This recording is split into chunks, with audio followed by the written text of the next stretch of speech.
બનાસકાંઠા જિલ્લાના ડીસાના જાણીતા ઉદ્યોગપતિ ભગવતી શોરૂમ માલિક દીપકભાઈ કછવાએ કે જેઓ હિન્દુ યુવા સંગઠન ભારત બનાસકાંઠા જિલ્લાના ઉપાધ્યક્ષ તરીકે નવી નિમણૂક કરવામાં આવી છે, જેમાં દીપકભાઈના જન્મદિને હિન્દુ યુવા સંગઠન અધ્યક્ષ મનોજભાઈ ઠાકોર, મહામંત્રી ગોલ્ડનભાઈ ઠક્કર અને ટીમ સાથે ફૂલહાર પહેરાવી પ્રમાણપત્ર આપી અભિનંદન પાઠવી શુભેચ્છાઓ આપી હતી. તો બીજી તરફ આ ઉદ્યોગપતિ ભગવતી શોરૂમ માલિક દીપકભાઈ કછવાના જન્મદિન હોવાથી તેઓ દ્વારા પોતાના જન્મદિવસની અનોખી ઉજવણી કરાઈ હતી.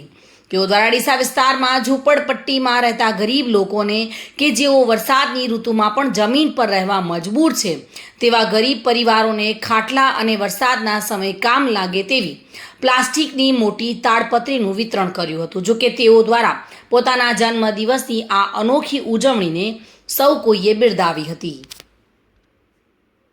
ચિરાગ શ્રી માળી સાથે bureau report, today Gujarati news.